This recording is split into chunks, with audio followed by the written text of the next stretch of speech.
My name is Maya Thompson, and 3 months ago I thought the biggest surprise in my life would be discovering I was 12% Irish instead of the German heritage my family always talked about. I was completely wrong. What I discovered at what was supposed to be a fun Saturday afternoon DNA reveal party changed everything I thought I knew about who I was, where I came from, and the people I called mom and dad for 28 years.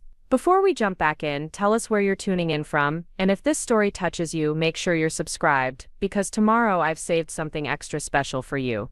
It started as Jessica's idea. She'd been obsessed with genealogy ever since her grandmother passed away, and left behind a shoebox full of old photographs with no names written on the back. "Come on, Maya," she'd said, bouncing on her toes in that way she does when she gets excited about something. "It'll be like a surprise party, but instead of cake, we get to find out if we're secretly related to royalty or serial killers." She laughed at her own joke, but I could see she was serious about wanting answers.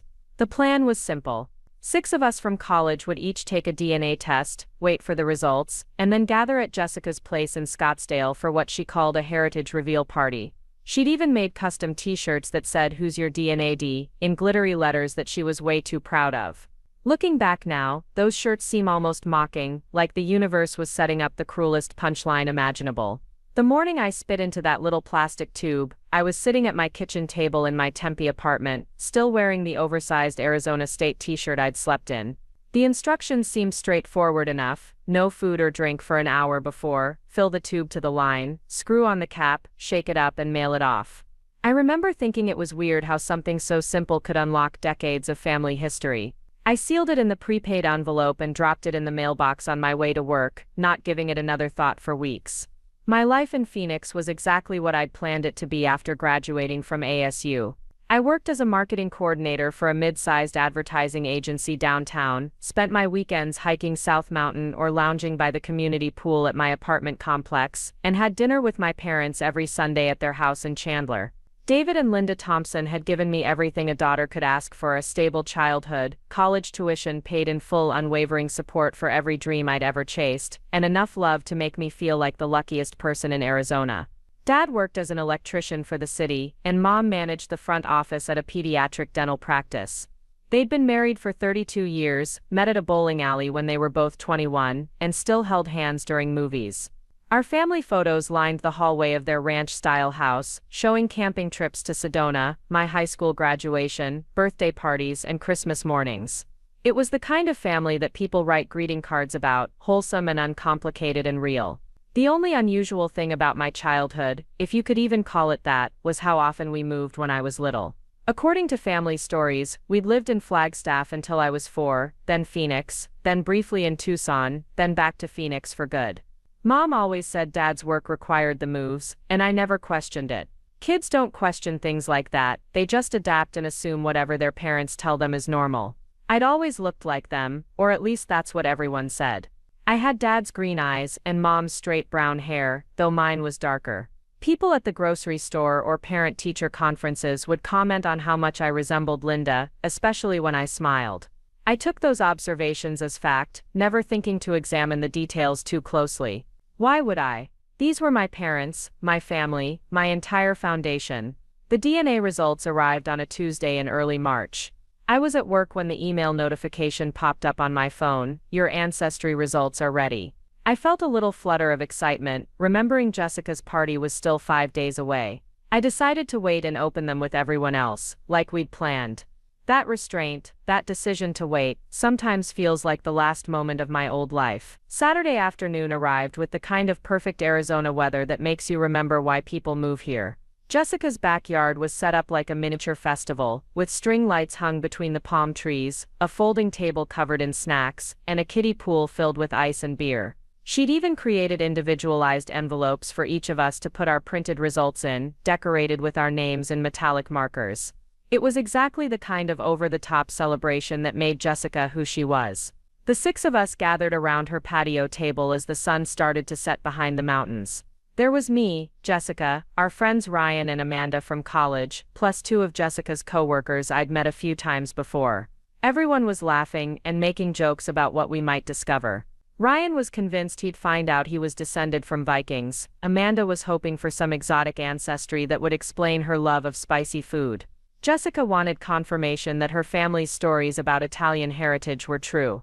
I was the third person to open my results. Ryan had found out he was mostly German and Swedish, which disappointed him greatly. Amanda discovered she was predominantly Mexican and Spanish, which thrilled her. Then it was my turn.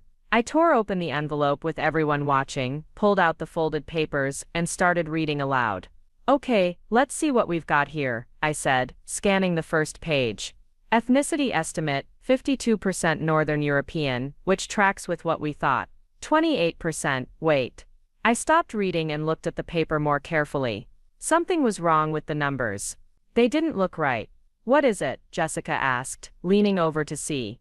I continued reading, but my voice started to sound strange, even to myself. 28% Sub-Saharan African, 12% Native American, 8%. This can't be right. I flipped through the pages, looking for some kind of explanation or error notice. The percentages weren't anywhere close to what I'd expected. More importantly, they weren't even slightly similar to what my parents' ancestry should be. "Maybe there was a mix-up at the lab," Amanda suggested, but she was looking at me with concern now instead of curiosity. I turned to the next section, DNA relatives. This was supposed to be the fun part, where we discovered distant cousins and maybe solve some family mysteries. Instead, I found something that made my stomach drop. The closest match showed a 50% DNA overlap. Preparing and narrating this story took us a lot of time, so if you are enjoying it, subscribe to our channel. It means a lot to us. Now back to the story. With someone named Marcus Williams. 50% meant immediate family. The relationship was listed as close family, parent-child, or full sibling. Who's Marcus Williams? I asked, though I was really asking myself. I'd never heard that name in my life. The conversation around the table had stopped completely. Everyone was staring at me now, and I could feel heat rising in my cheeks. This was supposed to be entertaining, not terrifying. I kept reading through the relative matches, finding names that meant nothing to me but showed genetic connections that shouldn't exist.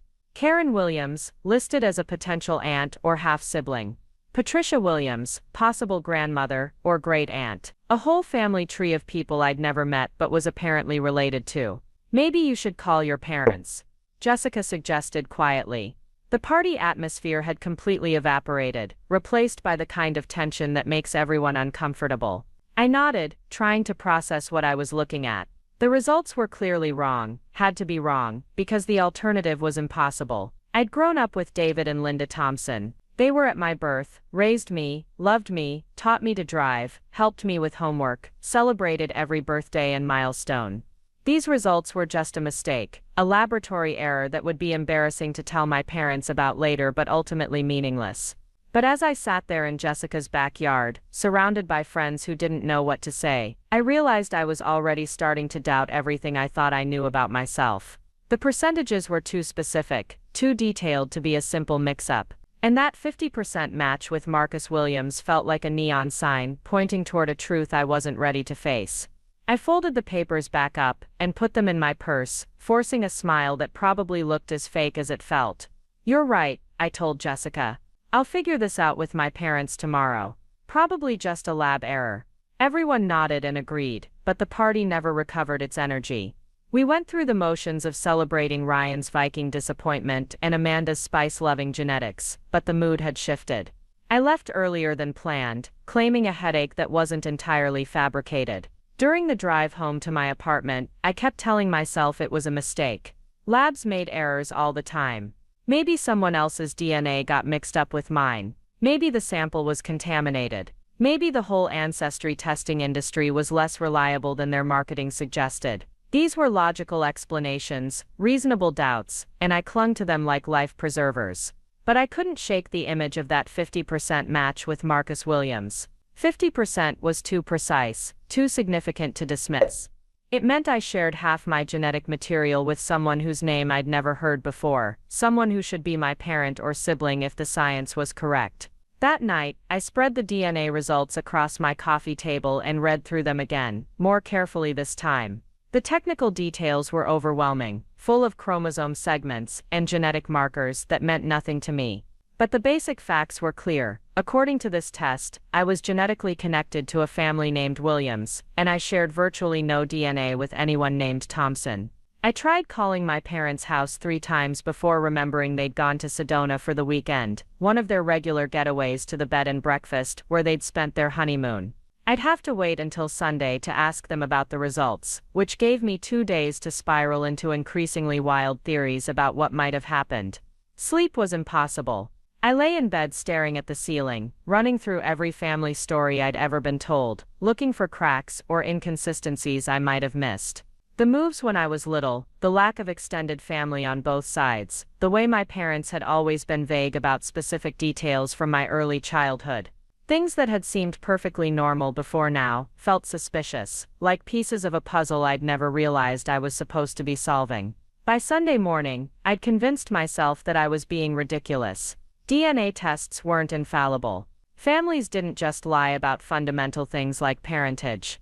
I was Maya Thompson, daughter of David and Linda, and whatever error had occurred at the testing facility would be resolved with a simple phone call to customer service. But as I drove to my parents' house for our weekly dinner, I couldn't stop thinking about Marcus Williams and what it would mean if that 50% match was real. If the DNA results were accurate, then everything I believed about my identity was built on something other than biological truth. The possibility was terrifying enough to make my hands shake as I parked in their driveway. I sat in my car for several minutes, looking at the house where I'd spent countless Sunday dinners, birthday celebrations, and family gatherings. The desert landscaping was perfect as always, with carefully arranged succulents and a small fountain that gurgled peacefully near the front door. This was home, the place where I belonged, and I was about to walk inside and ask questions that might change everything. The DNA results were still in my purse, folded up like a secret I wasn't ready to share. But I knew I couldn't pretend they didn't exist. Whatever was in those papers, whatever truth they represented or mistake they contained, I had to find out what it meant. Even if it meant discovering that the life I'd always known wasn't entirely real. I took a deep breath, gathered my courage, and walked toward the front door, not knowing that this would be the last Sunday dinner where I could still pretend to be exactly who I thought I was. The front door opened before I could knock, and Mom appeared with her usual bright smile, wearing the turquoise earrings Dad had bought her for their anniversary last month. She looked so normal, so perfectly like the mother I'd known my entire life, that for a moment I wondered if I should just throw the DNA results away and pretend none of this had ever happened. "Sweetheart, how was Jessica's party yesterday? Did you find out you're secretly descended from royalty?" She laughed and pulled me into a hug that smelled like her usual vanilla perfume and the lavender fabric softener she'd used for as long as I could remember. Everything about her was familiar, comforting, exactly as it had always been. Dad called from the kitchen. "Maya's here. Tell her I'm making those enchiladas she likes."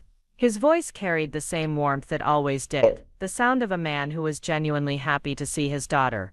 These were not the voices of people harboring dark secrets. These were my parents, the same people who had bandaged my scraped knees, taught me to ride a bike, and stayed up all night with me when I had pneumonia in 6th grade. "Actually, Mom," I said, trying to keep my voice casual, "the DNA thing was kind of interesting. Can we talk about it over dinner?" She studied my face for a moment, and I caught something that might have been concern flickering across her features, but it passed so quickly, I might have imagined it. "Of course, honey. Everything okay?" "Yeah, just some unexpected results that made me curious about our family history." We walked into the kitchen, where Dad was stirring a pot of red sauce, his gray hair slightly messed from the steam. He turned and grinned at me, flour dusting the front of his ASU t-shirt. "There's my girl. How's the marketing world treating you this week?" For the next hour, we fell into our usual Sunday routine. Dad finished cooking, while Mom and I set the table and caught up on neighborhood gossip. She told me about Mrs. Henderson's new puppy that kept digging up her flower beds, and Dad complained good-naturedly about the irrigation system that needed constant repairs. It was perfectly ordinary, exactly like hundreds of other Sunday dinners we'd shared. But underneath the normalcy, I felt like I was watching everything from a distance, as if I were an actor who had suddenly forgotten her lines. Every family photo on the refrigerator, every shared memory they referenced, every casual gesture of affection felt both completely real and somehow questionable. The DNA results in my purse seemed to pulse like a heartbeat, demanding attention I wasn't ready to give. When we finally sat down to eat, I pulled out the folded papers with hands that trembled slightly. "So remember how Jessica organized that DNA test party thing? Well, I got some results that don't really make sense. Dad looked up from his enchiladas. What kind of results? The ancestry breakdown is completely different from what I expected. And there are these DNA matches with people I've never heard of. I unfolded the papers and placed them on the table between us. There's someone named Marcus Williams, who shows up as an immediate family member. 50% DNA match. The reaction was subtle but unmistakable. Mom's fork paused halfway to her mouth, and Dad's eyes moved to her face before returning to the papers. It lasted maybe 2 seconds, but it was enough to send ice through my veins. Well, Mom said carefully, you know those tests aren't always accurate. I read an article about twins who got completely different results from the same company. But this isn't about ethnicity percentages, I said, watching their faces closely. This is about genetic relatives. According to this, I'm closely related to several people named Williams, close enough that one of them should be my parent or sibling. Dad reached for the papers and scanned them quickly. His expression was neutral, but I noticed he was gripping them tighter than necessary. This Marcus Williams, it says he's in Tucson. You know him? The question came out sharper than I intended. No, just wondering if maybe it's someone from when we lived there briefly, when you were little. Sometimes people get these distant connections that seem closer than they really are. I'd heard Dad explain complicated things thousands of times throughout my childhood, and I knew his voice intimately. This wasn't his normal explanation voice. This was the voice he used when he was choosing his words very carefully. The same tone he'd used when he told me our dog had gone to live on a farm upstate when I was 8. But 50% isn't distant, I pressed. That's immediate family level. Parent, child, or full sibling. Mom set down her fork completely and looked at Dad with an expression I couldn't read. They seemed to be having some kind of silent conversation that I wasn't part of. The silence stretched long enough to become uncomfortable. Honey, Mom finally said, maybe we should call the testing company tomorrow. Explain the situation. I'm sure they can sort out whatever mix-up happened. What if it's not a mix-up? Another pause, longer this time. What do you mean? Dad asked. I mean, what if the results are accurate? What if I really am related to these Williams people? I was surprised by how steady my voice sounded, because inside I felt like I was falling. Mom reached across the table and covered my hand with hers. Maya, you're our daughter. You've been our daughter since the day you were born. These test results, whatever they say, they don't change that. There was something in the way she phrased it that made my stomach clench. Since the day you were born, not from the day you were born. It was probably nothing, just imprecise language, but it felt significant in a way I couldn't ignore. I know that, I said. I'm not questioning whether you're my parents. I'm just trying to understand why my DNA says I'm related to people I've never met. Dad stood up abruptly and started clearing dishes, even though we hadn't finished eating. Sometimes these things are just mistakes, lab errors, sample contamination, computer glitches. The important thing is family, not what some computer printout said. I watched him move around the kitchen with unusual energy, loading the dishwasher with more attention than dirty plates typically required. He was avoiding eye contact, and his shoulders were tense in a way that suggested stress rather than casual dinner cleanup. Dad, sit down. We need to talk about this. There's nothing to talk about, he said. But he sat back down anyway. I looked at both of them, really looked, and for the first time in my life, I felt like I was seeing strangers wearing my parents' faces. They were scared, not confused, not concerned about a laboratory error, but genuinely frightened in a way that suggested they knew exactly what the DNA results meant. You're not telling me something, I said. Mom's voice was gentle but firm. Some things are better left alone. What thing? What aren't you telling me? They looked at each other again, and I saw Dad give an almost imperceptible shake of his head. Mom's eyes filled with tears that she quickly blinked away. We love you, she said finally. That's the most important thing. Whatever else you think you need to know, that's the truth that matters. I felt something break inside my chest, a crack that started small but spread quickly. That's not an answer. It's the only answer we can give you right now, Dad said. I stood up from the table. The DNA results still spread between us like evidence in a trial. So there is something you're not telling me. Neither of them spoke. Is Marcus Williams my brother? I asked. Is that why you won't look at me? Mom made a sound that might have been a sob, quickly stifled. I'm going home, I said. When you're ready to tell me the truth, call me. I grabbed my purse and walked toward the front door, hoping one of them would stop me, would call out and explain everything in a way that made sense. But they didn't. They let me leave with questions hanging in the air like smoke, and that silence told me more than any explanation could have. The drive back to my apartment passed in a blur of streetlights and stop signs that barely registered. I kept replaying the conversation, analyzing every word, every pause, every facial expression. My parents knew something about the DNA results, something they weren't willing to share. The people who had raised me to value honesty above almost everything else had just lied to my face, or at least refused to tell me a truth I deserved to know. Back in my apartment, I spread the DNA results across my coffee table again, and stared at Marcus Williams' name until it started to look formed. 50% genetic match.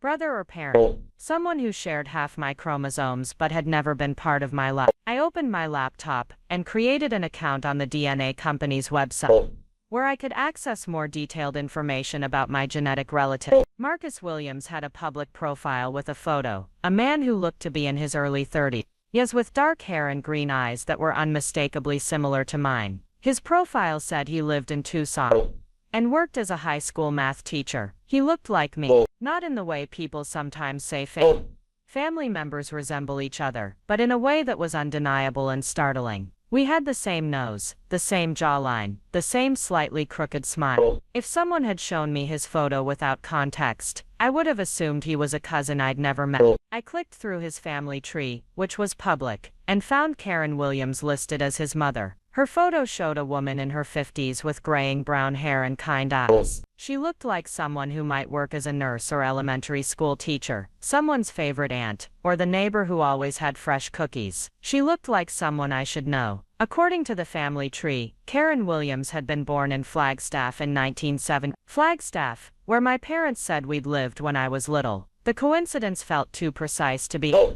accidental. I spent the next 2 hours diving deeper into public records and social media profiles, learning everything I could about the Williams family. Marcus had graduated from Northern Arizona University with a degree in mathematics. Karen worked as a receptionist at a medical clinic in Tucson. They both posted frequently about family gatherings, hiking trips, and a close-knit extended family that included aunts, uncles, and cousins who all seemed to genuinely enjoy each other's company. It was the kind of warm, connected family that posted group photos from holiday celebrations and shared inside jokes in the comments. The kind of family that looked like they'd never lost touch with each other, never had mysterious gaps in their history or convenient explanations for missing pieces of the past. As I scrolled through years of photos, I found myself searching their faces for traces of my own features. The resemblance to Marcus was obvious, but I could see echoes of myself and other relatives too. Karen's sister had my hands, an uncle had my eyebrows, a teenage cousin had my exact smile.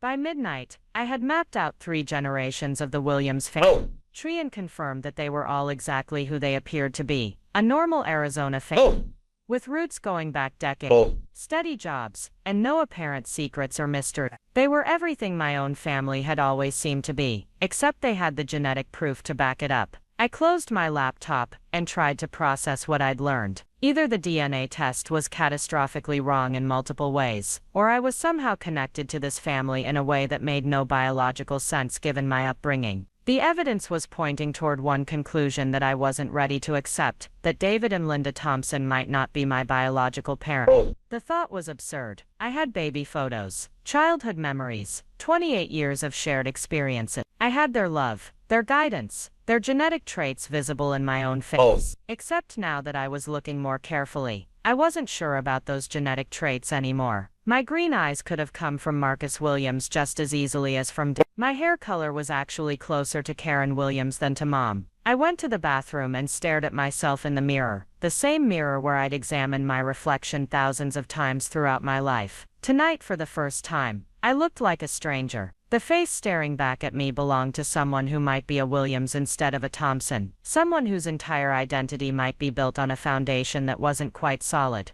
The next morning, I called in sick to work. I couldn't imagine sitting in meetings and discussing marketing campaigns while my entire understanding of myself was unraveling. Instead, I drove to the Chandler Public Library and spent the day researching everything I could about DNA testing, genetic inheritance, and family secrets. What I learned was both comforting and terrifying. False positive results were extremely rare, especially for close genetic relationships. A 50% match was one of the most reliable indicators in genetic testing, virtually impossible to fake or misinterpret. If Marcus Williams and I shared 50% of our DNA, we were definitely immediate family members. I also learned about something called non-paternity events, a clinical term for situations where a child's biological father isn't who the family believes it to be. But that didn't explain my connection to the Williams family, since the DNA suggested multiple relatives, not just one parent. By late afternoon, I had filled a notebook with questions and theories, but I was no closer to understanding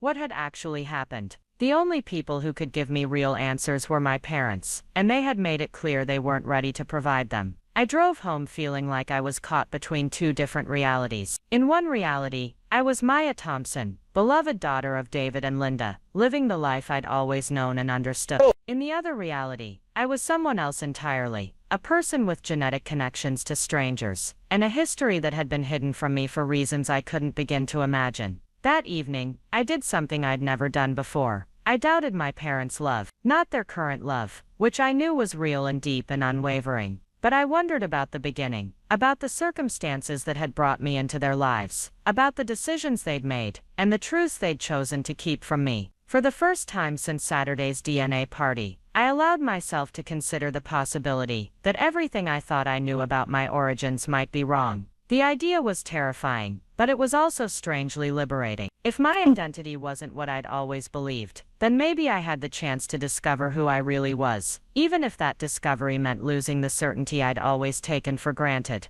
I fell asleep that night, clutching the DNA results, knowing that whatever came next would require courage. I wasn't sure I possessed, but I also knew I couldn't live with the questions anymore. I needed answers, even if those answers changed everything. Tuesday morning arrived with the kind of crushing Arizona heat that makes you question why anyone chose to live in the desert. I sat in my car in the parking lot of my office building, air conditioning blasting, trying to summon the energy to walk inside and pretend I cared about quarterly marketing reports when my entire world felt like it was shifting beneath my feet. My phone buzzed with a text from Mom, "Thinking about you, sweetheart. Let's talk soon." It was the third message she'd sent since Sunday dinner, each one carefully worded to sound normal while avoiding any mention of DNA results or difficult questions. Dad had called once, leaving a voicemail about a new restaurant they wanted to try, his voice determinedly cheerful in a way that felt forced. They were giving me space, but it was the kind of space that felt loaded with unspoken anxiety. The kind of space parents give when they're hoping a problem will resolve itself without requiring difficult conversations. I'd spent my entire life being grateful for their thoughtful, gentle approach to conflict, but now it felt like avoidance. Inside the office, I went through the motions of my job with the kind of autopilot efficiency that comes from doing something for years. I responded to emails about social media campaigns, attended a meeting about brand positioning for a local restaurant chain, and reviewed mock-ups for a billboard advertisement. But underneath the professional competence, my mind was completely elsewhere. During lunch break, I found myself Googling adoption procedures in Arizona, trying to understand the legal processes that might explain how I could be genetically connected to the Williams family while being raised by the Thompsons. What I discovered was a complex web of regulations, waiting periods, and documentation requirements that seemed designed to create permanent paper trails. Modern adoptions, especially those processed through official agencies, generated extensive records.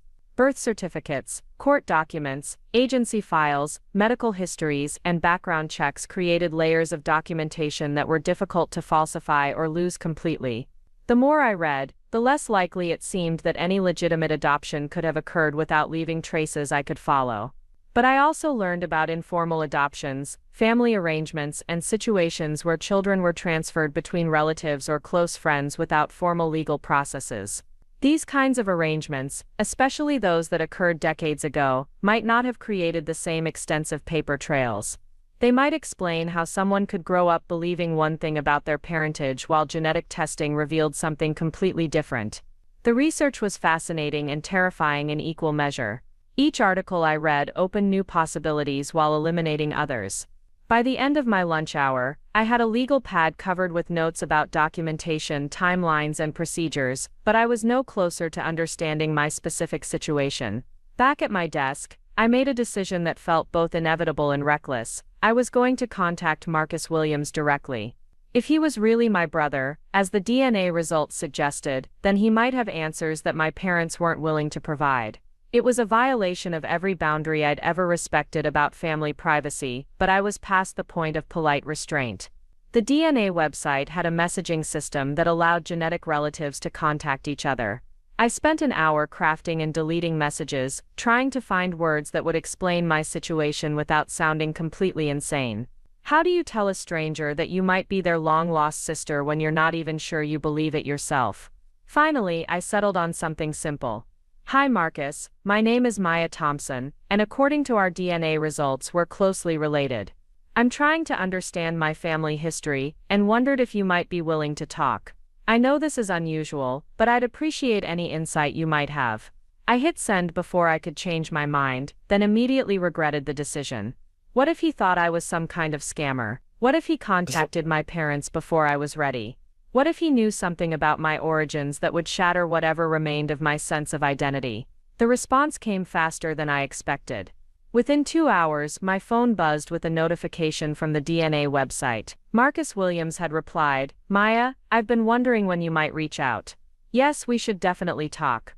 Are you free this evening? I can drive up from Tucson if you'd like to meet in person." I stared at the message for several minutes, reading it over and over. He'd been wondering when I might reach out. That suggested he already knew about our genetic connection, had probably been aware of it since his own DNA results arrived. It also suggested he knew more about the situation than I did. I typed back, "Yes, let's meet. There's a coffee shop called Copper Star on Mill Avenue in Tempe. 7 o'clock? I'll be there. I'll be wearing a blue ASU baseball cap. Looking forward to finally meeting you." Finally meeting me. The word choice felt significant, loaded with implications I couldn't quite grasp. It suggested this wasn't as much of a surprise to him as it was to me. The rest of the workday passed in a haze of nervous energy and second-guessing. I changed my mind about meeting Marcus at least a dozen times, but I couldn't bring myself to cancel. This might be my only chance to get answers from someone who didn't have a vested interest in protecting me from the truth. I left work early and drove home to change clothes, though I had no idea what was appropriate attire for meeting your potential long-lost brother. I settled on jeans and a simple blouse, nothing too formal but not too casual either. I wanted to look approachable but not desperate, curious but not unhinged. Copper Star Coffee was busy with the usual Tuesday evening crowd of college students and young professionals. I arrived 15 minutes early and chose a table near the back, away from the main foot traffic but with a clear view of the entrance. I ordered a chai latte I didn't want and tried to calm my racing heart. At exactly 7 o'clock, a man in a blue ASU cap walked through the door. Even from across the room, the resemblance was unmistakable. He had my nose, my jawline, the same way of scanning a room before committing to movement. When our eyes met, he smiled with recognition that felt both startling and familiar. He approached my table with the kind of careful confidence that suggested he was as nervous as I was but better at hiding it. "Maya?" "Yes, Marcus, it's good to meet you." He sat down across from me and removed his baseball cap, revealing dark hair that was slightly curly, like mine got when the humidity was high. "Though I guess technically it's good to see you again." "Again?" He nodded, studying my face with an intensity that should have been uncomfortable but somehow wasn't. "You don't remember, do you? You were really little, I guess. 4, maybe 5 years old." My chest tightened. "I don't understand." Marcus leaned back in his chair and ran a hand through his hair, a gesture that was so familiar I almost gasped. I did the same thing when I was thinking, had done it thousands of times throughout my life without knowing where the habit came from. "Maya, you're my little sister. My mom's been looking for you for 23 years. The words hit me like cold water. I'd expected this conversation to provide clarity, answers, maybe some gentle confirmation of what the DNA results suggested. I hadn't expected such a direct, unequivocal statement that contradicted everything I knew about my life. "That's impossible," I said, but my voice sounded weak even to myself. "I know it seems impossible. I can't imagine what this feels like for you." His voice was gentle, patient, like he'd rehearsed this conversation many times. But you're Eleanor Williams. You disappeared from our backyard in Flagstaff when you were 4 years old. Mom never stopped looking for you. Eleanor, the name hit something deep in my memory, a sound that felt almost familiar but just out of reach. Like hearing a song you knew you'd heard before but couldn't quite place. My name is Maya Thompson, I said, clinging to the one fact I was absolutely certain about. I know that's who you've been. But before that you were Eleanor. Ellie, you used to follow me around everywhere, always wanted to do whatever I was doing. You had this stuffed elephant you carried everywhere, called him Peanut. I felt something shift inside my chest, a flutter of recognition that I couldn't quite place. I don't remember any of that. You were really young when you disappeared. And sometimes kids block out traumatic memories. He paused, watching my face carefully. Maya, can I ask you something? Do you have any memories from before you were 5? Real memories, not just stories people told you. The question hit me like a physical blow. I'd never thought about it systematically before, but now that he was asking, I realized the answer was no. My earliest clear memory was starting kindergarten at age 5, walking into a classroom in Phoenix holding Mom's hand. Everything before that was fragments, impressions, stories I'd been told so many times they felt like memories. Not really, I admitted. Marcus nodded like this confirmed something he'd expected. That's what the psychologist said might happen. Trauma can cause memory gaps, especially in young children. What trauma? What are you talking about? He was quiet for a long moment, clearly struggling with how much to reveal. Maya, I think your parents, the Thompsons, they might not have acquired you through legal channels. The euphemism was gentle but unmistakable. Acquired, not adopted, not fostered, not taken in through any official process. Acquired, like I was an object that had changed hands through means that couldn't be discussed openly.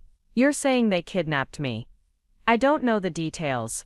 I was only 7 when you disappeared. All I know is that one day you were playing in our backyard, and the next day you were gone. Mom called the police, there was a massive search, but you just vanished. No trace, no leads, nothing. I felt like I was drowning in information that didn't fit anywhere in my understanding of reality. This doesn't make sense. My parents aren't criminals. They're good people. They love me. I'm not saying they're bad people. Marcus said carefully. Maybe they were told you needed a home. Maybe they thought they were helping. But Maya, the way you disappeared, the way you just vanished without a trace, that doesn't happen accidentally. I stood up abruptly, needing space, needing air, needing something to make sense. I can't process this. This is too much. Marcus stood too, but he didn't try to stop me from moving. I know it's overwhelming. But Maya, my mom has been searching for you for over 2 decades. She never gave up hope that she'd find you someday. Karen Williams, yes, she's your mother. Your biological mother. The words hung in the air between us like a challenge to everything I'd ever believed about myself. I thought about the woman I'd seen in the online photos, the kind-faced receptionist who looked like she belonged in someone's family album. According to Marcus, she didn't just look like family. She was family. I need to think, I said. Of course, but Maya, can I give you her phone number? She's been waiting so long to hear from you. I nodded, though I wasn't sure I was ready for that conversation. Marcus wrote a number on a napkin and handed it to me along with his own contact information. There's something else, he said, as I prepared to leave. Mom kept your room exactly the way it was when you disappeared. She always believed you'd come home someday. I left the coffee shop, feeling like I was walking through someone else's life. The drive home passed in a blur of streetlights and racing thoughts. Marcus Williams seemed genuine, his emotions appeared real, and his story was specific enough to be verifiable. But accepting what he'd told me meant accepting that my entire life was built on something other than truth. Back in my apartment, I sat on my couch, holding Karen Williams' phone number, trying to imagine what I would say to a woman who might be my biological mother. How do you begin a conversation like that? How do you bridge a gap of 23 years? I thought about Marcus's mention of my childhood room, preserved exactly as I'd left it. The image was both touching and heartbreaking, a monument to hope that most people would have given up decades ago. If his story was true, then Karen Williams had spent more than half her life believing her daughter would come home. But I also thought about my parents, David and Linda Thompson, who had raised me with such obvious love and care. If Marcus was right about the circumstances of my arrival in their lives, then they had made a decision 23 years ago that resulted in one family's devastating loss and another family's joy. They had built their happiness on someone else's grief. The thought was unbearable, but I couldn't dismiss it anymore. Too many pieces were falling into place, too many coincidences were aligning in ways that couldn't be explained by laboratory errors or mistaken identity. The DNA results, the resemblance to Marcus, the gaps in my early memories, my parents' evasive responses all pointed toward a truth I wasn't ready to accept, but could no longer ignore. I picked up my phone and dialed Mom's number, not sure what I was going to say, but knowing I needed to hear her voice. "Maya, I was just thinking about you. How are you feeling?" "Mom, I need to ask you something, and I need you to tell me the truth." A pause. "Of course, honey. What is it? Did you and Dad adopt me?" The silence stretched so long I thought the call might have dropped. When Mom finally spoke, her voice was carefully controlled. "Maya, you're our daughter. You've always been our daughter." "That's not what I asked." Another pause. Some questions don't have simple answers. This one does. "Did you adopt me, yes or no?" "Maya, yes or no, Mom?" "It's complicated." "No, it's not.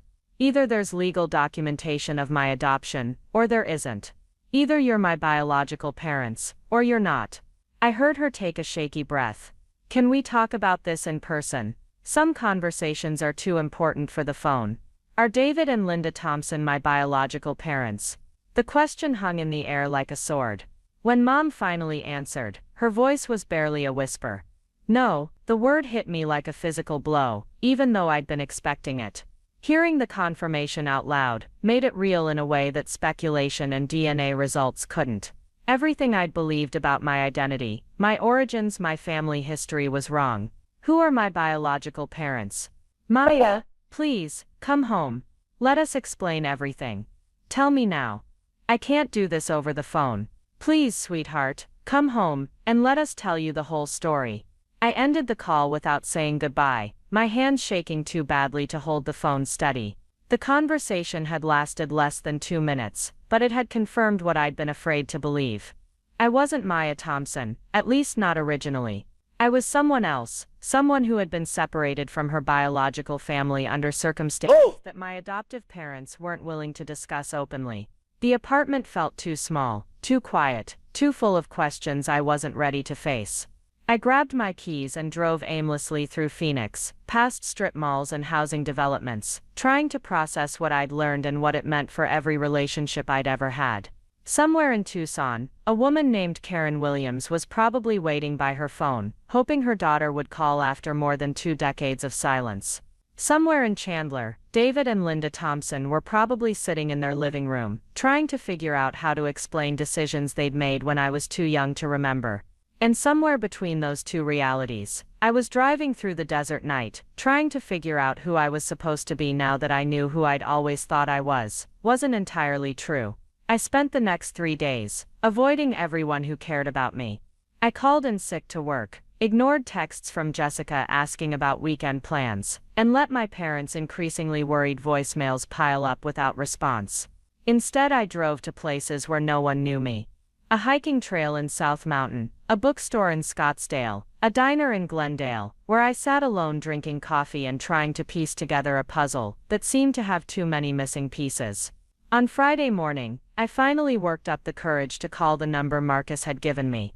Karen Williams answered on the second ring, and the sound of her voice made something inside my chest crack open. "Hello, is this Karen Williams?" "Yes, this is Karen. This is Maya Thompson. Marcus gave me your number." The silence that followed was so complete I could hear my own heartbeat. When she finally spoke, her voice was thick with tears. "Ellie, is it really you?" Hearing that name again, spoken with such raw emotion, triggered something I wasn't prepared for. A flash of memory, brief but vivid, being lifted high in the air by someone with gentle hands, laughing as I was spun around in a kitchen that smelled like cinnamon. The memory lasted only seconds, but it felt real in a way that all my Thompson family memories suddenly didn't. "I think so," I whispered. "Oh, sweetheart, I've been waiting for this call for so long." We talked for 2 hours. Karen's voice was patient and warm, never pushing for more than I was ready to share, but gradually filling in details that painted a picture of the life I'd apparently lived before becoming Maya Thompson. She told me about my favorite foods, the songs I used to sing, the way I insisted on wearing my red cowboy boots with every outfit. She described a little girl who was curious about everything, who asked endless questions and collected smooth rocks from the yard. You had this laugh, she said, this infectious giggle that could make anyone smile, even on their worst day. And you were so brave, always the first one to try something new. You learned to ride a bike without training wheels when you were 3 because you saw Marcus doing it and decided you could too. I found myself crying without realizing when it had started.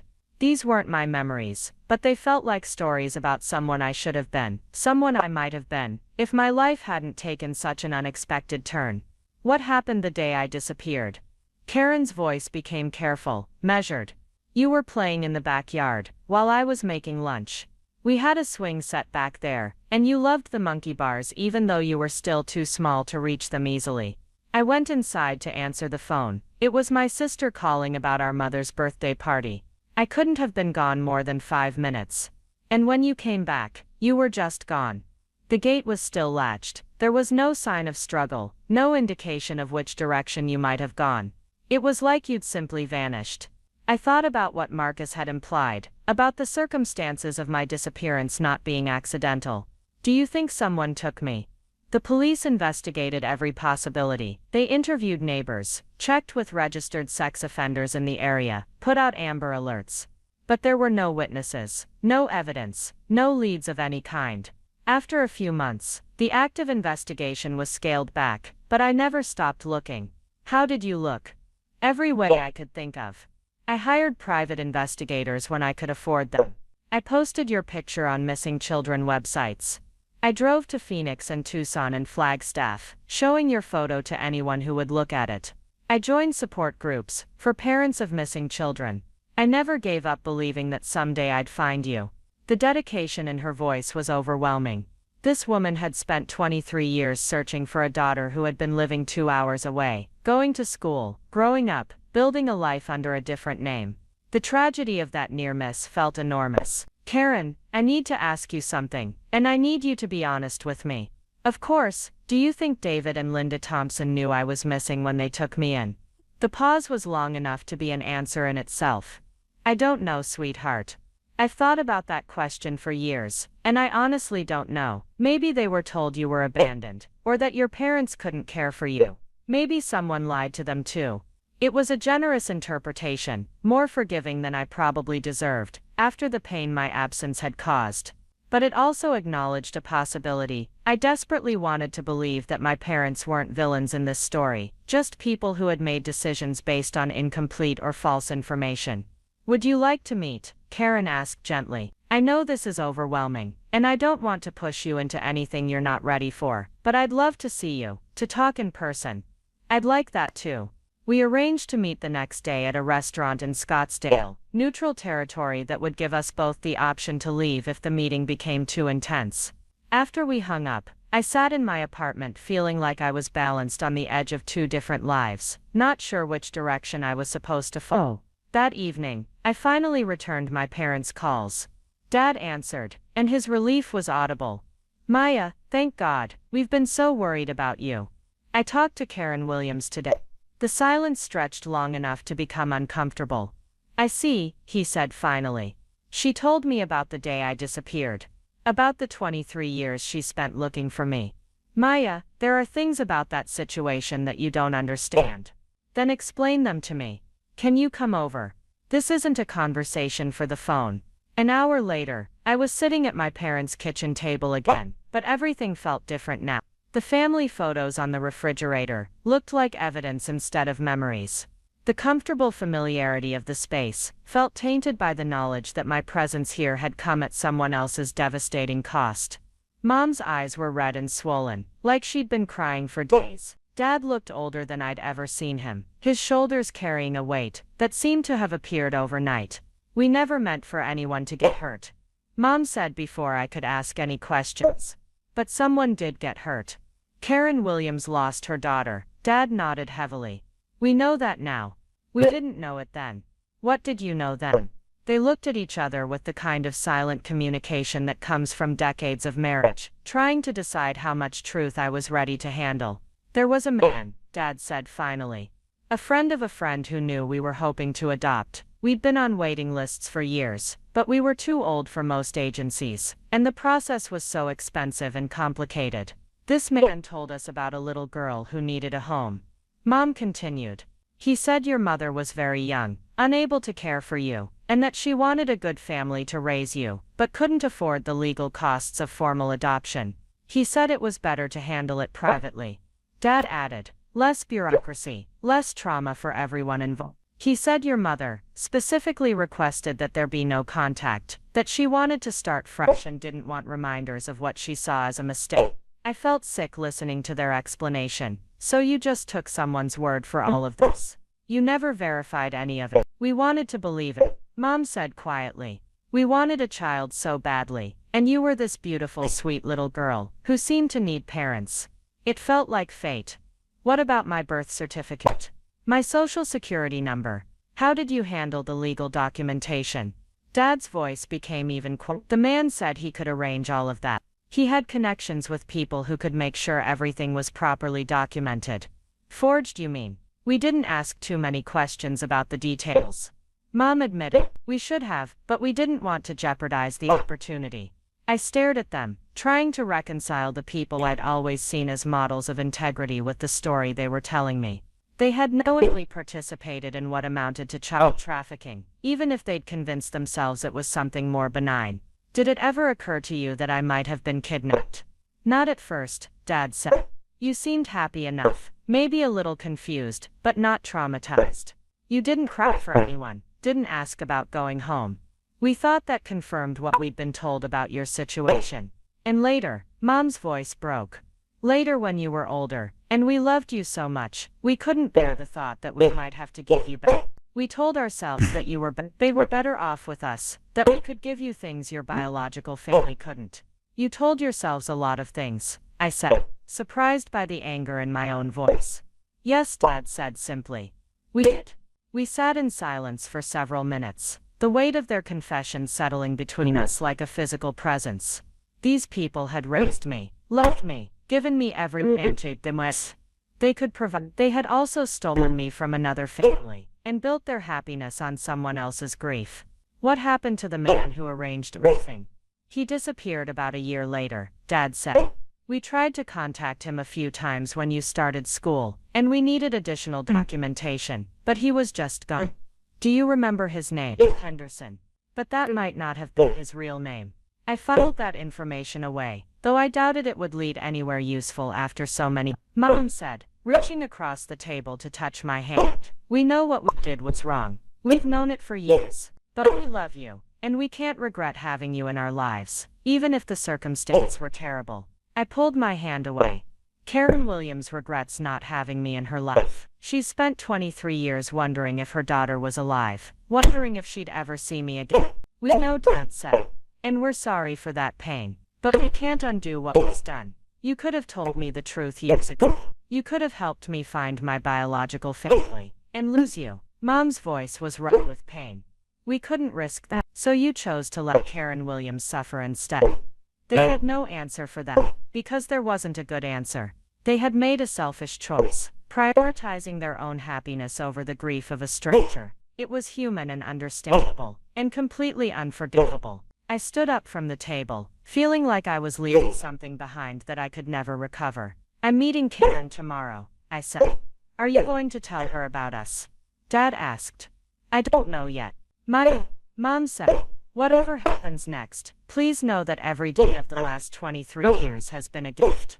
You've been the best thing in our lives. I nodded, not trusting myself to speak. At the front door, I turned back to look at them one more time. They looked small and fragile, like people who had just confessed their worst secret, and were waiting to learn the consequences. I need time, I said. Understand. I don't know what our relationship looks like now. We'll accept whatever you decide. I drove home through familiar Phoenix streets that suddenly felt foreign, past landmarks that belonged to Maya Thompson's life but might not have any meaning for Eleanor Williams. I was caught between two identities, two families, two versions of the truth, and I had no idea how to reconcile them. The next morning, I stood in front of my bathroom mirror trying to decide who I was supposed to be for this meeting. Maya, the marketing coordinator who had grown up loved and stable in Phoenix, or Eleanor, the missing child who had finally been found. I settled on something in between, wearing a blue dress that brought out my eyes and hoping Karen Williams would see something familiar in the woman I'd become. The restaurant was busy with Saturday lunch crowds, families and couples enjoying weekend meals without the weight of life-changing revelations hanging over their conversations. I spotted Karen immediately, sitting alone at a corner table, her hands folded in front of her like she was praying. When she saw me approaching, she stood up slowly, her eyes never leaving my face. For a moment we just looked at each other, two women separated by 23 years of questions finally meeting in the space where answers lived. "Ellie," she whispered, and I knew without a doubt that this was my mother. She opened her arms tentatively, asking permission, and I stepped into a hug that felt like coming home to a place I'd never been. She smelled like vanilla and something floral, completely different from Mom's perfume, but somehow right in a way I couldn't explain. We talked for hours, sharing stories that filled in the gaps between who I'd been and who I'd become. Karen showed me photos on her phone, my childhood bedroom, exactly as I'd left it, with a toddler bed and walls covered in stickers. Pictures of birthday parties I'd missed, Christmas mornings that had happened without me, family gatherings where my absence was a visible wound. "I brought something for you," she said, pulling a small box from her purse. Inside was a silver bracelet with a tiny elephant charm. "You wore this every day until you disappeared." I had it engraved. I turned the charm over and read the inscription, "Eleanor, my brave girl. Love, Mama." The sight of it triggered another memory fragment, small hands reaching for shiny jewelry, the satisfaction of hearing the clasp click closed. I put the bracelet on, and it fit perfectly, like it had been waiting 23 years to return to my wrist. "Karen, I need to tell you something about the people who raised me." Her expression became guarded, like she was preparing for news that might be difficult to hear. I told her everything: David and Linda's desperation to adopt, their willingness to believe convenient lies, their decision to prioritize their own desires over legal and moral considerations. I watched her face carefully, expecting anger or demands for justice, but instead I saw something that looked like understanding. "They loved you," she said when I finished. "Yes, but they took you from me." She was quiet for a moment, processing what I'd told her. "You know, for years I imagined terrible things. I thought maybe you'd been taken by someone who would hurt you, someone who would treat you badly. Knowing that you were loved, that you were safe and cared for, that's not nothing." Her generosity was overwhelming. "Aren't you angry?" "Oh, I'm furious," she said, but her voice was calm.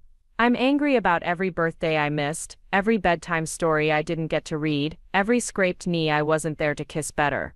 I'm angry about 23 years of not knowing if my daughter was alive. But you're here now.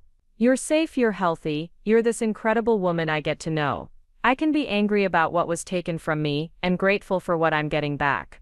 I started crying again, overwhelmed by her grace and forgiveness. "I don't know how to be your daughter and their daughter at the same time." "You don't have to choose," she said gently. "Love isn't finite. The fact that you love them doesn't diminish what we might build together." We made plans to meet again the following weekend, and she invited me to Sunday dinner at her house where I could meet the extended family I'd never known I had. Marcus would be there, along with aunts and uncles and cousins who had been mourning my absence for decades. As we prepared to leave the restaurant, Karen asked one more question. "What name do you want me to use? Maya or Eleanor?" I thought about it for a moment. Maya for now. Eleanor feels like someone I need to get to know again. Over the following weeks, I began living a carefully balanced double life. I continued working, maintaining my friendships, and slowly rebuilding my relationship with David and Linda Thompson. They were in therapy, individually and as a couple, trying to process their role in my disappearance and the decades of silence that followed. Our conversations were difficult but necessary. They had to confront the reality that their happiness had come at an enormous cost to another family. I had to find a way to love them while acknowledging the pain their choices had caused. At the same time, I was getting to know the Williams family, learning about the life I might have lived, and the people who had never stopped missing me. Karen and I talked every few days, sharing stories and gradually building the relationship we'd been denied. Marcus and I discovered we had similar senses of humor and compatible political views. I met cousins who had my eyes, aunts who shared my love of hiking, uncles who told embarrassing stories about Karen's teenage years. It was messy and complicated and sometimes overwhelming, but it was also healing in ways I hadn't expected. I was learning to hold multiple truths simultaneously, that I had been loved by people who had acquired me through terrible means, that I belonged to a family I'd been stolen from, that my identity was both Maya Thompson and Eleanor Williams, that forgiveness and justice didn't always align neatly. 6 months after the DNA test party that changed everything, I legally changed my name to Maya Eleanor Thompson Williams. It was awkward and hyphenated and didn't fit easily on forms, but it honored both of my families and both of my identities. I still live in Phoenix, but I drive to Tucson most weekends to spend time with the Williams family. Karen and I are building something new, not trying to recreate the mother-daughter relationship we lost, but creating something that acknowledges where we've been and where we're going. David and Linda and I meet for dinner once a month. Our relationship will never be the same as it was before I learned the truth, but it's honest now in a way it never was before. They're still my parents in every way that matters, even if they weren't the parents I was supposed to have. The hardest part isn't choosing between families or managing complicated relationships. The hardest part is living with the knowledge that my happiness, my safety, my entire life was built on someone else's devastating loss. Karen lost 23 years with her daughter so that David and Linda could have 23 years with theirs. But I've also learned that healing doesn't require perfect justice. Sometimes it requires accepting imperfect situations and finding ways to move forward that honor both what was lost and what was gained. I can't give Karen back the years we missed, but I can give her the years we have left. I can't undo David and Linda's choices, but I can insist on honesty moving forward. I'm learning to live with complexity, to be comfortable with questions that don't have clean answers. I'm Maya Thompson Williams, a marketing coordinator in Phoenix who was once a missing child in Flagstaff. I'm someone's beloved daughter, and someone else's greatest loss, and someone else's miracle all at the same time. The DNA test party that was supposed to tell us if we were descended from royalty or serial killers taught me something more important, that identity isn't just about genetics or legal documentation or the stories we're told about our origins. It's about the choices we make about who we want to be and how we want to love the people who matter to us. I am both families' daughter, carrying the love and the pain and the complicated truths that connect us all. And for the first time in my life, I know exactly who I am. 2 years had passed since the DNA revelation that shattered my understanding of everything I thought I knew about myself, and I was standing in the kitchen of my new home in Tucson, watching Karen Williams teach my 6-year-old neighbor Sophia how to make chocolate chip cookies. The scene was so perfectly domestic, so wonderfully normal, that it almost made me forget how surreal my life had become. Sophia lived next door with her grandmother, Mrs. Rodriguez, and had developed a habit of wandering over whenever she smelled baking coming from our kitchen. Karen had embraced her role as the neighborhood cookie supplier, with the enthusiasm of someone who had missed decades of opportunities to spoil children. Watching her patiently guide Sophia's small hands as they measured flour, I could see glimpses of the mother I might have known if circumstances had been different. "Maya, can you help us reach the vanilla extract?" Karen called out, and I marveled at how natural it felt to be called that name in this context. Maya Thompson Williams was who I was now, an identity that bridged 2 families and acknowledged the full complexity of my story. The hyphenated surname felt cumbersome on official documents, but it represented something important about refusing to choose between the people who had shaped me. My phone buzzed with a text message from Marcus, who was picking up his girlfriend Emma from the airport. They were flying in from Denver, where Marcus had taken a position as a mathematics professor at the University of Colorado. The distance meant we saw each other less frequently than when we were both in Arizona, but our relationship had deepened in ways that surprised both of us. We had developed the kind of sibling bond that felt both new and ancient, as if we were rediscovering something that had always existed beneath the surface. "Mom's making cookies again," I texted back, using the name that had gradually become natural when referring to Karen. It had taken months to feel comfortable with that designation, not because Karen didn't deserve it, but because it felt like a betrayal of Linda Thompson. Time and therapy had helped me understand that love wasn't a finite resource, that claiming my relationship with my biological mother didn't diminish what I'd shared with the woman who had raised me. "Save some for us," Emma's been asking about those snickerdoodles since Christmas. Emma Chen was a pediatric nurse who shared Marcus's dry sense of humor and his passion for helping children. She joined our family gatherings with the kind of easy acceptance that suggested she understood the complicated dynamics without needing detailed explanations. Her presence had been particularly meaningful for Karen, who seemed to delight in the possibility of future grandchildren and the expansion of our rediscovered family unit. As I helped Sophia measure chocolate chips, my mind wandered to the phone conversation I'd had with Detective Rodriguez the previous week. The investigation into the child trafficking network that had separated me from my biological family had finally concluded with the sentencing of the last remaining conspirators. 17 families had been reunited with missing children, though not all of those reunions had resulted in ongoing relationships. Some adult children had chosen to maintain their established family structures while acknowledging their biological origins. Others had completely severed ties with their adoptive families and attempted to rebuild their lives around their genetic connections. Each situation is unique, Detective Rodriguez had explained. There's no right or wrong way to handle discovering that your entire childhood was built on criminal activity. Some people need to completely start over, others find ways to integrate both realities. I had fallen somewhere in the middle, maintaining careful contact with David and Linda Thompson while building new relationships with the Williams family. It was messy and sometimes painful, but it felt honest in a way that my previous life never had.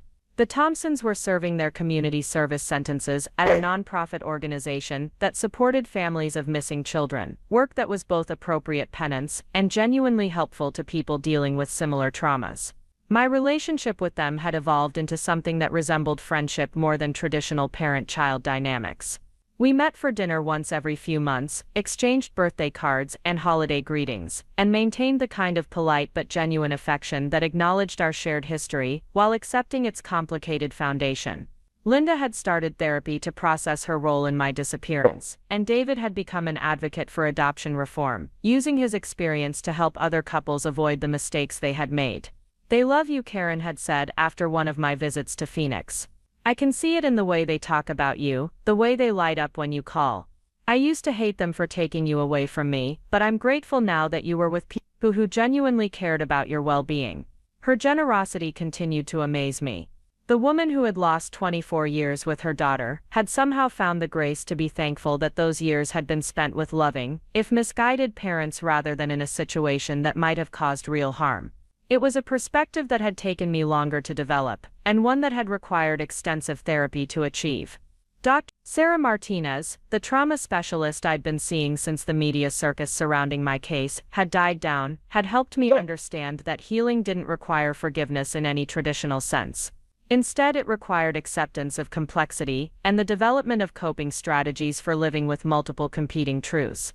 I could acknowledge that David and Linda Thompson had saved me from whatever would have happened if Bill Henderson's network had placed me elsewhere, while also recognizing that their actions had caused devastating pain to my biological family. Trauma resolution isn't about creating a neat narrative. Dr. Martinez had explained during one of our sessions. It's about learning to hold seemingly contradictory realities without being paralyzed by the cognitive dissonance. You can be grateful for your upbringing while being angry about how it was obtained. You can love your adoptive parents while grieving the loss of your childhood with your biological family. The work was ongoing and sometimes exhausting, but it had given me tools for navigating the complicated emotional landscape of my situation. I'd also started facilitating a support group for other adult children who had discovered similar deceptions about their origins. The group met monthly at a community center in Phoenix, bringing together people whose stories shared common themes of identity disruption, family secrets, and the challenge of rebuilding relationships on foundations of honesty rather than comfortable lies. Sophia finished adding chocolate chips to the cookie dough and looked up at Karen with the kind of adoring expression that children reserve for adults who take them seriously. "Can we make heart shapes?" "Of course we can make heart shapes," Karen replied, already reaching for the cookie cutters she kept in a drawer, specifically for such requests. "Maya, do you remember making heart-shaped cookies when you were little?" The question was asked casually, but I knew Karen was fishing for recovered memories that might fill in some of the gaps from my missing childhood. These moments happened regularly, gentle probes that hoped to uncover fragments of our lost years together. Sometimes they triggered actual memories, brief flashes of sensation or emotion that felt authentic. More often, they produced nothing, and I had learned to be comfortable with the empty spaces where my early life should have been. Not really, I said, but I'd like to make them now. This had become my standard response to questions about my childhood with the Williams family. I couldn't recover what was lost, but I could participate in creating new experiences that honored both our history and our present relationship. Karen had learned to accept this approach, finding joy in shared activities rather than mourning the memories that would never be restored. My work as a communications coordinator for the Arizona Center for Missing Children had introduced me to dozens of families dealing with various forms of child displacement. Some cases involved traditional kidnappings, others dealt with parental abduction during custody disputes, and still others focused on children who had aged out of foster care without stable family connections. The common thread was the devastating impact of separation and the complex emotions involved in potential reunification. Every family handles reunion differently. My supervisor, Janet Williams, had explained during my first week on the job. Janet shared a surname with my biological family, but no actual relation, a coincidence that had initially felt strange but had become just another quirk of my current life. Some families can't bridge the gap created by years of separation, others find that the reunion exceeds their expectations. Most fall somewhere in between. The job was emotionally challenging but professionally rewarding, allowing me to use my personal experience to help other families navigate similar situations. I'd become particularly skilled at talking to adult children who were considering reaching out to biological relatives, sharing my story while emphasizing that each situation required individual consideration. There's no timeline for these decisions, I would tell them. Take whatever time you need to process the information and decide what's right for your specific circumstances. Reunion isn't mandatory just because DNA says you're related to someone. Marcus arrived with Emma just as the first batch of cookies was coming out of the oven, and the kitchen filled with the kind of chaotic warmth that I'd come to associate with Williams' family gatherings. Emma immediately gravitated toward Sophia, admiring her heart-shaped creations and asking detailed questions about the baking process that made the little girl beam with pride. "How's the new job treating you?" Karen asked Marcus as she transferred cookies to a cooling rack. "It's good. Different from high school teaching, but I'm enjoying the research opportunities." Marcus had always been passionate about mathematics education, and his position at the university allowed him to study how trauma affected learning in adolescence. The research was partially inspired by his own experience of losing his sister at age 7, and he hoped to develop teaching strategies that could help other children who were dealing with family disruption. Any interesting findings so far? Quite a few, actually. It turns out that stable family relationships are one of the strongest predictors of academic recovery after trauma. Children who maintain connections to consistent adults tend to regain their academic momentum more quickly than those who experience ongoing family instability. I thought about my own educational experience, how David and Linda Thompson had prioritized my schooling and provided the kind of steady support that allowed me to thrive academically. Their love might have been based on illegal actions, but it had given me tools that had shaped my adult life in positive ways. The complexity of that reality continued to challenge any attempt to classify them as purely victims or villains. Emma was showing Sophia how to pipe decorative frosting onto the cooled cookies, her nursing background evident in the patient way she guided the child's unsteady hands. "Have you thought about having kids?" I asked Marcus quietly while the others were focused on cookie decoration. "We've talked about it. Emma's great with children, obviously, and I think I'd like the chance to be the kind of father figure I needed when I was dealing with losing you." He paused, watching his girlfriend help Sophia create elaborate swirls of blue and green frosting. "What about you? Do you want children?" The question was one I'd been avoiding, even in therapy. The idea of becoming a parent myself felt loaded with complications I wasn't sure I was ready to address. What would I tell my children about their family history? How would I explain the grandmother who had raised me versus the grandmother who had given birth to me? What if my children inherited my own tendency toward identity confusion? "I think so," I said finally. "But it feels complicated, given everything that's happened." "Everything feels complicated now," Marcus replied. "But maybe that's not necessarily a bad thing. Maybe complicated is more honest than the simple stories we used to tell ourselves." Later that evening, after Marcus and Emma had returned to their hotel and Sophia had been collected by her grandmother, Karen and I sat on the back patio, watching the sunset paint the Sonoran Desert in shades of orange and purple. These quiet moments had become some of my favorites, opportunities to talk without the structure of planned activities or the presence of other people who might need explanations about our unusual family dynamics. "I got a call from a documentary producer today," Karen said, her tone carefully neutral. "About our case, about missing children cases that ended in reunion. She's interested in filming families who have been brought back together through DNA testing and other investigative techniques." I felt my stomach clench.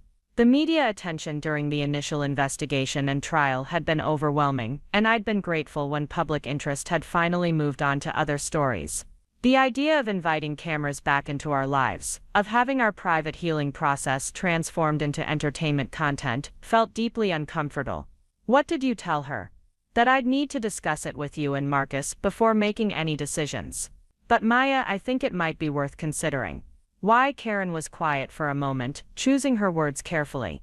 "Because there are other families out there dealing with similar situations, and most of them don't have the resources we've had access to. The legal support, the therapy, the media attention that helps solve other cases. If sharing our story could help even one family find their missing child, it might be worth the invasion of privacy." I understood her perspective, and part of me agreed with the potential value of using our experience to help others. But I also felt protective of the fragile stability we'd built over the past 2 years. Our family relationships were still evolving, still learning to accommodate the complexities of our situation. Adding cameras and outside scrutiny felt like it could jeopardize the progress we'd made. "Can I think about it?"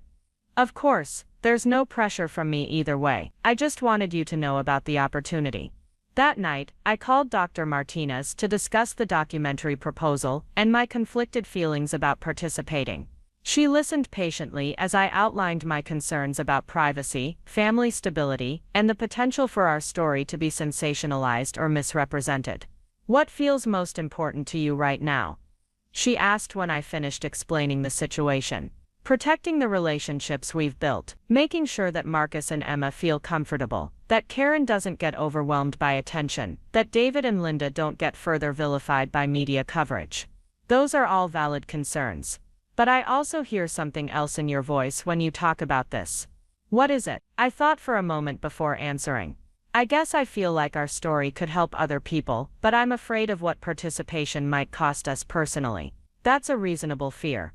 Can you think of any conditions that might make participation feel safer?" Over the following week, I had conversations with everyone in both of my families about the documentary proposal. Marcus was initially skeptical but became more interested when the producer agreed to focus on the investigative aspects of missing children cases, rather than the emotional drama of family reunion. Emma was supportive but insisted on maintaining her privacy as someone who had joined the family after the initial trauma. David and Linda were hesitant to participate but agreed to consider it if their involvement could help prevent other couples from making similar mistakes. The producer, a woman named Rachel Torres, who had previous experience with sensitive family stories, agreed to a preliminary meeting where we could discuss boundaries and editorial control. She impressed us with her knowledge of missing children cases and her commitment to representing our story accurately rather than sensationally. "I'm not interested in creating a tearjerker," she explained during our meeting at Karen's house. "I want to focus on the investigative work that led to solving multiple cases and the systemic changes that might prevent similar trafficking networks from operating in the future." The conversation was reassuring, but I still felt uncertain about exposing our private healing process to public scrutiny. It was Marcus who ultimately convinced me to participate, pointing out that our story had the potential to generate leads in other missing children cases and to educate families about the warning signs of illegal adoption schemes. "We've been given a platform whether we want it or not," he said. "The question is whether we use it responsibly to help other people, or whether we waste the opportunity because we're afraid of being uncomfortable." 3 months later, I was sitting in a professional lighting setup in Karen's living room, wearing a microphone and facing a camera operated by a cinematographer who specialized in documentary work. The interview process was less invasive than I'd expected, focusing on factual details about the investigation and the systemic issues that had allowed Bill Henderson's network to operate for years. Rachel Torres asked thoughtful questions about identity, family relationships, and the challenges of rebuilding trust after deception, but she avoided the kind of exploitative emotional manipulation that I'd feared. The conversations felt more like extended therapy sessions than television interviews, and I found myself sharing insights about healing and resilience that I hadn't fully articulated before. What would you want other people in similar situations to know? Rachel asked near the end of my interview. That there's no right way to handle discovering that your family history isn't what you thought it was, I said. Some people will want to completely rebuild their lives around their biological connections. Others will decide to maintain their existing relationships while acknowledging the truth about their origins. Both choices are valid, and neither one is permanent. You can change your mind as you grow and heal. The documentary filming process took 6 months, during which camera crews periodically visited Tucson to capture our daily lives and family interactions. Sophia, my young neighbor, was thrilled to be included in the background of several scenes, and her grandmother, Mrs. Rodriguez, signed releases, allowing her participation after being assured that the focus would remain on the missing children advocacy work rather than personal drama. Karen proved to be a natural on camera, speaking eloquently about the experience of losing a child and the importance of never giving up hope. Her interviews were powerful testimonies to parental love and determination, and I could see why Rachel Torres was excited about including her perspective in the final documentary. Marcus struggled more with the filming process, finding it difficult to discuss his memories of losing his little sister while cameras captured his emotional responses. But his insights about the long-term impact of childhood trauma and the importance of sibling relationships added depth to the documentary's exploration of how missing children cases affect entire families. The most challenging interviews involved David and Linda Thompson, who agreed to participate despite their understandable reluctance to further expose their role in my disappearance. Their conversations with Rachel Torres were painful to watch, as they grappled with accepting responsibility for their actions while maintaining their love for the daughter they had raised. "We can't undo what we did," Linda said during one particularly difficult interview. "But we can try to prevent other couples from making the same mistakes by sharing what we learned about the warning signs of illegal adoption schemes." Their participation required enormous courage, and I felt a renewed respect for their willingness to sacrifice their privacy and reputation in service of helping other families avoid similar situations. It was another example of the complicated nature of our relationships, where the people who had caused tremendous pain were also capable of meaningful attempts at redemption. The documentary premiered at the Phoenix Film Festival 18 months after filming began, and our entire extended family attended the screening together. Sitting in a darkened theater watching our story unfold on screen was surreal and emotionally overwhelming, but the final product exceeded my expectations for sensitivity and educational value. Finding Eleanor, a missing child investigation focused primarily on the detective work that had solved multiple cases and the systemic changes that had been implemented to prevent similar trafficking networks. Our family relationships were presented honestly, but without sensationalism, and the emphasis remained on the broader implications for missing children advocacy rather than the personal drama of reunion. The documentary generated significant media attention and helped raise awareness about the warning signs of illegal adoption schemes. More importantly, it produced concrete results in terms of new leads in other missing children cases. Within 6 months of the broadcast, 3 additional families had been reunited with missing relatives, and law enforcement agencies reported increased cooperation from couples who suspected their own adoptions might not have been entirely legal. "This is what makes it all worthwhile," Detective Rodriguez told me during a follow-up interview about the documentary's impact. "When a single case can generate this kind of positive outcome for multiple families, it justifies all the difficult work that went into the original investigation." 5 years after the DNA party that changed my life, I was standing in the nursery of my new home in Tucson, assembling a crib while Karen Williams supervised from the doorway. My pregnancy had been a surprise, the result of a relationship with a fellow advocate named David Chen who worked for a nonprofit organization focused on family reunification. The coincidence of his first name matching my adoptive father's had initially felt awkward, but time had reduced it to just another quirk in my complicated life story. "Are you nervous about becoming a mother?" Karen asked, as I struggled with the crib instruction manual. "Terrified," I admitted.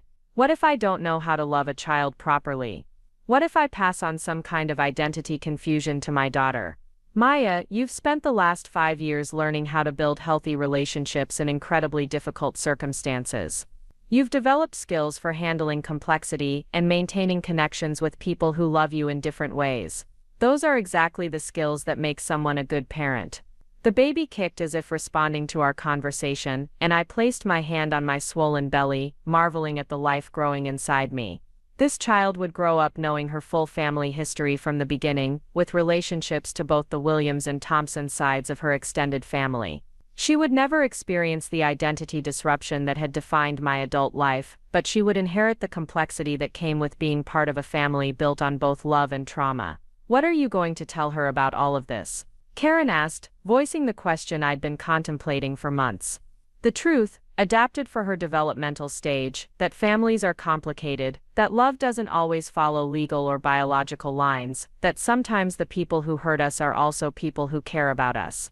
I paused, thinking about the lessons I'd learned through years of therapy and relationship building, and that identity isn't just about where you come from, but about the choices you make about who you want to be. My daughter would grow up calling Karen Grandma Karen and Linda Thompson Grandma Linda, with clear distinctions that acknowledge their different roles in our family history. She would learn about her Uncle Marcus and Aunt Emma, and eventually about the documentary that had helped other families find their missing children. She would understand that her family's story was unusual but not shameful, complex but not broken. David Chen arrived home from work as I was finishing the crib assembly, and he immediately moved to help with the final steps.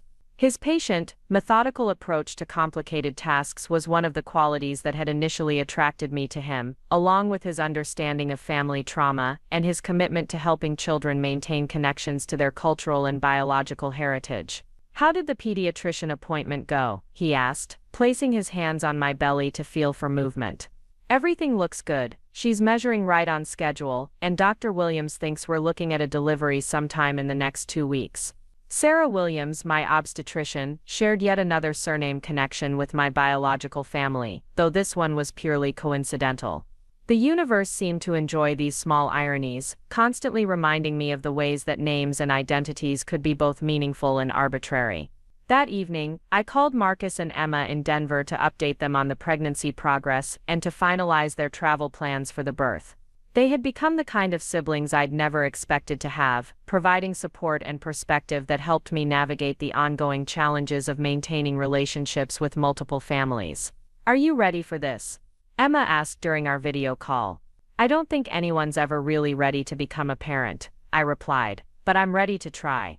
"You're going to be amazing," Marcus said. "This baby is going to be so lucky to have a mother who understands the importance of honesty and the complexity of love." 2 weeks later, I was holding my daughter Elena Rose Chen Williams in the hospital room, surrounded by both of my families. Karen Williams sat in the chair next to my bed, tears streaming down her face as she held her first grandchild. David and Linda Thompson stood nearby, their expressions mixing joy with the bittersweet recognition of their complicated role in our family's story. Marcus and Emma had driven down from Denver and were taking turns photographing every moment of Elena's first day. David Chen was handling calls from well-wishers while trying to process his new role as a father. The room was full of love and complexity, exactly the kind of environment I hoped to create for my daughter throughout her childhood. "She's beautiful," Linda Thompson whispered, gently touching Elena's tiny hand. "She looks like you did when you were a baby." The comment was probably meant as a simple observation, but it carried deeper implications about genetic inheritance and family resemblance that had once been sources of confusion in my own life. Elena would grow up understanding both her biological heritage and her chosen family connections, with access to medical history and genetic information that had been hidden from me during my childhood. "What does her name mean?" Karen asked, studying her granddaughter's face with the intensity of someone who was memorizing every detail. "Elena is Spanish for bright light," I explained, "and Rose was my biological grandmother's middle name, according to the family tree Marcus helped me research." Elena Rose Chen Williams represented the integration of all the different aspects of my identity, honoring both my Hispanic heritage through David Chen's family and my connection to the Williams lineage. Her hyphenated surname was even more cumbersome than my own, but it told the story of a family that had been built across cultural and biological lines through choice rather than deception. As I watched my daughter sleep in her first hours of life, I thought about the journey that had brought me to this moment. The DNA party that had shattered my understanding of my identity had ultimately led me to this room full of people who loved Elena unconditionally. The pain of discovering that my childhood had been built on lies had somehow transformed into the joy of creating a new generation that would grow up with truth as its foundation. Dr. Martinez had been right about trauma resolution requiring acceptance of complexity rather than the creation of neat narratives. My story didn't have a simple ending where everything was resolved and everyone lived happily ever after. Instead, it had an ongoing middle where relationships continued to evolve and healing remained a daily practice rather than a final destination. Elena stirred in my arms, opening her eyes for a brief moment before settling back into sleep. In that instant, I saw the future spreading out before us. Birthday parties attended by both sets of grandparents, family stories that acknowledged difficult truths, a childhood built on honesty rather than comfortable lies. She would grow up knowing that families could be complicated without being broken, that love could exist alongside loss, and that identity was something to be claimed and chosen rather than simply inherited. Most importantly, she would never have to discover that the people she trusted had been keeping secrets about her origins. My name was Maya Thompson Williams, mother of Elena Rose Chen Williams, daughter of Karen Williams and David and Linda Thompson, advocate for missing children and their families. I was exactly who I was supposed to be, even if it had taken 29 years and a DNA test to figure that out. 20 years after that DNA party changed my life, I stood in the kitchen of my daughter Elena's new apartment in Portland, helping her unpack boxes as she prepared to start her doctoral program in family psychology.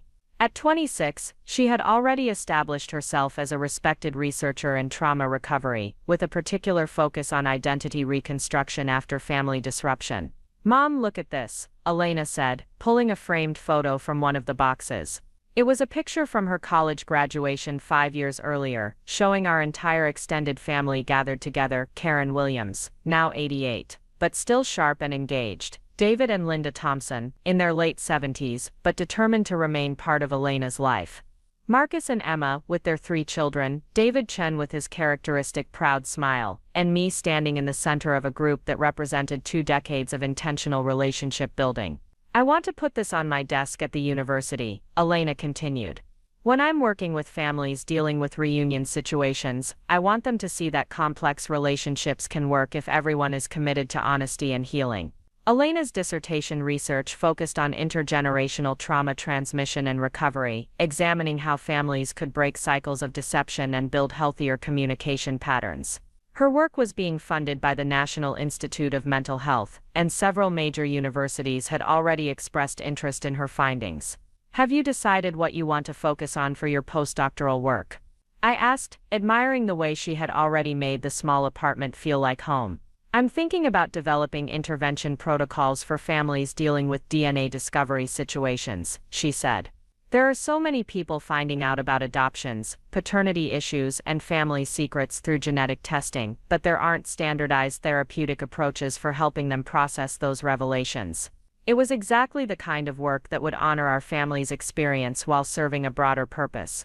Elena had grown up watching our family navigate complex relationships, and she had developed an intuitive understanding of how to maintain connections across biological and chosen family lines. My phone buzzed with a text from Karen Williams, who was now living in an assisted living facility but maintained her independence and continued her advocacy work through video calls and online support groups. "Tell Elena I'm proud of her. The documentary crew wants to interview me next week about the 20-year follow-up project." Rachel Torres was indeed working on a 3rd documentary about our case, this one examining the long-term impacts of the investigation and the policy changes that had emerged from our story. The National Center for Missing Children had implemented dozens of protocol improvements based on recommendations from our case, and law enforcement agencies across the country now used our story as a training example. "Abuela Karen is excited about the new documentary," I told Elena, showing her the text message. "I still can't believe how much has changed because of that one DNA test you took," Elena said, settling onto her couch with a cup of tea. "Sometimes I try to imagine what would have happened if you had never found out the truth." It was a question I had considered many times over the years. Would I have eventually discovered my origins through medical necessity or family crisis? Would Elena have grown up with the same sense of security and identity if she had been raised on a foundation of incomplete information? Would the dozens of other families who had been reunited through leads from our case have ever found each other? I think the truth would have come out eventually, I said. But I'm grateful it happened when it did, when we had the resources and support to handle it properly. Elena nodded, understanding the complexity of that statement. She had grown up knowing that her family's trauma had been transformed into something that served a larger purpose, that our willingness to share our story had created resources for other people dealing with similar situations. I got a call from a family in Michigan yesterday. I continued. Their teenage daughter just found out through genetic testing that her father isn't her biological parent. They want to know how to handle the conversation with her biological father's family. These calls came regularly now, from families across the country who had heard about our case and were seeking guidance for their own situations. The Southwest Center for Family Reunification, which I had directed for the past decade, maintained a network of counselors and advocates who specialized in DNA discovery situations. What did you tell them? The same thing I tell everyone: take it slow, prioritize the child's emotional well-being, and don't make any permanent decisions while everyone is still processing the initial shock. Most importantly, remember that these revelations create opportunities for deeper honesty and stronger relationships if they're handled thoughtfully. Elena was taking notes on her laptop as I spoke, probably incorporating our conversation into her research data. She had been studying our family's experience since college, treating it as both personal history and academic case study. Mom, can I ask you something I've never asked before? Of course. Do you ever feel angry about what happened? Not just disappointed or sad, but genuinely angry that your childhood was built on lies. It was a direct question that cut to the heart of my emotional experience, and I appreciated Elena's willingness to ask it. Yes, I said without hesitation. I'm angry that Karen Williams lost 24 years with her daughter. I'm angry that David and Linda Thompson convinced themselves that love justified theft. I'm angry that Bill Henderson and his network profited from separating families. But I'm also grateful for the life I had, the education I received, the opportunities I was given. I'm grateful for you, and you couldn't exist if my story had been different. I'm grateful for the advocacy work that emerged from our experience, and the families who have been helped because we shared our story.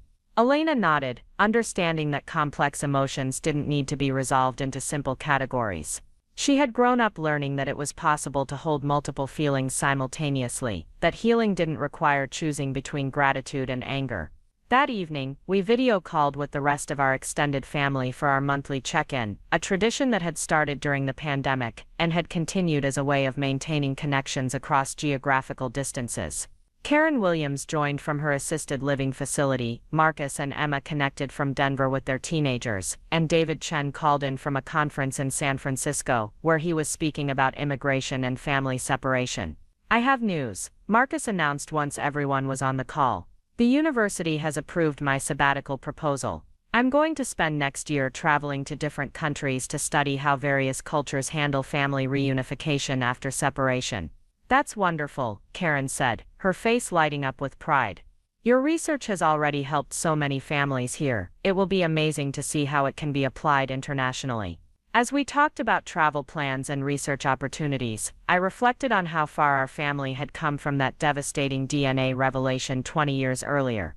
We had transformed trauma into purpose, pain into advocacy, and separation into a deeper understanding of how families could be rebuilt on foundations of truth rather than convenient lies.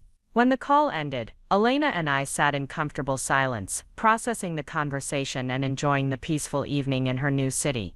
Tomorrow she would begin her doctoral program, continuing the work of helping families heal from separation and deception. In a few months, I would retire from the Reunification Center, confident that the programs we had built would continue serving families long after my involvement ended. Thank you, Elena said, as I prepared to leave for my hotel. For what? For choosing truth over comfort. For building a family that values honesty even when it's difficult. For showing me that identity is something you claim, rather than something that's imposed on you. As I hugged my daughter goodbye, I thought about the DNA test that had shattered my understanding of who I was, and ultimately revealed who I was meant to become. 20 years later, I was exactly where I belonged, surrounded by people who loved me authentically, engaged in work that honored our experience while serving others, and proud of a daughter who would continue transforming personal trauma into social healing. My name is Maya Thompson Williams, and I am grateful for every complicated, beautiful, difficult moment of the journey that brought me here. Up next, you've got 2 more standout stories right on your screen. If this one hit the mark, you won't want to pass these up. Just click and check them out.